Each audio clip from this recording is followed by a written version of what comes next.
On ouvre une page de tennis de table parmi les équipes namuroises de régional. Le CTT Andois réalise un très bon début de saison en série C. Sans faire trop de bruit, l'équipe occupe une belle 3e place à 1 point seulement du 2e et d'une possible qualification pour le tour final. Andois, le matricule 100, n'a jamais connu la nationale. C'est donc l'objectif de cette fin de saison. Tous les points comptent. Il fallait donc s'imposer ce week-end face à Braine, classé 5e. C'est Benoît Dumont et Tristan Aquilina qui se sont rendus à Andois. À l'ombre de Veudry-Namur, Malone ou Champ d'en Haut, Andois est un club où il fait bon vivre et dans de très belles installations. L'équipe A évolue en régional depuis plus de 10 ans et cette année, elle est toute proche de la montée en national. Ce serait une grande première. Avec 2 B4, Stéphane Georges et François Marsin, un B6, Louis Marchal, le frère du Sambrien Nicolas Marchal, et un C0, Lorenzo Gossens, les Rouges ont réalisé un très beau parcours. Jusqu'à maintenant, on s'en sort bien en fait. C'était un peu inattendu d'ailleurs. On se retrouve 3e dans le championnat. On vise même encore la 2e place en espérant que ça tombe bien aujourd'hui parce qu'on est quand même mené 2-6 ici à la mi-temps. Donc c'est pas évident. Ici on perd quelques belles et c'est assez chaud. Mais bon, on va quand même essayer de jouer à la 2e place pour jouer le tour final et espérer éventuellement monter par le tour final entre national. Ce serait un petit challenge supplémentaire.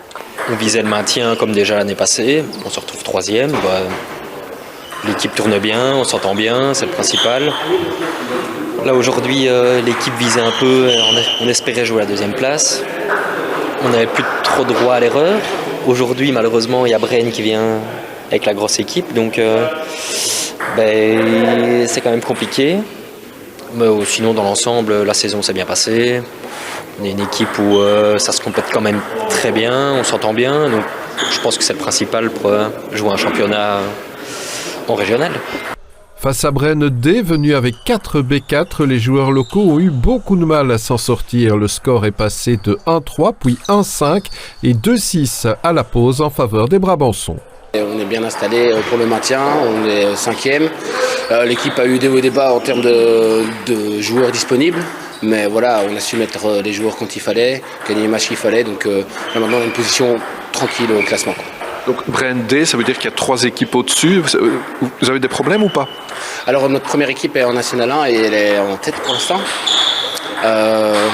La 2e équipe est en 2 nationales, celle-là c'est difficile de la maintenir parce qu'avec la réforme des championnats, le niveau est vraiment très relevé. Du coup elle va probablement descendre en 3 et on jouera un titre l'année prochaine. Et notre équipe C devrait se maintenir en 3 nationales.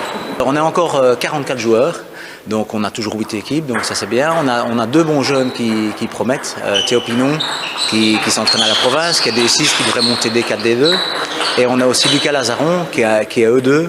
Et c'est seulement sa 2e saison et il monte aussi D4, D2. Donc on essaie de faire monter les divisions 4 pour espérer qu'ils jouent en division 4 voire 3 l'année prochaine. Ce serait bien pour eux de les faire évoluer. Fort de ces jeunes et de cet engouement, Andois organise aussi un challenge de double, un format qui cartonne d'année en année. Chaque année on est complet, donc ça c'est super chouette. On prend 45 équipes. L'année passée on était même 62. Exceptionnellement on a loué la salle à côté, la salle Lisée. Un peu comme c'était la 10e édition, on voulait faire un petit cachet parce que le club jouait là avant. Et donc ça fait plus ou moins 12 ans que la nouvelle salle existe. Et comme c'était la 10e année où on organisait le challenge, on a voulu relouer la salle à côté voilà, pour faire un petit rappel historique. Mais c'est très chouette, c'est bientôt d'ailleurs le 25 mars, les inscriptions affluent grandement. Et donc à mon avis on sera assez vite complet encore cette année-ci.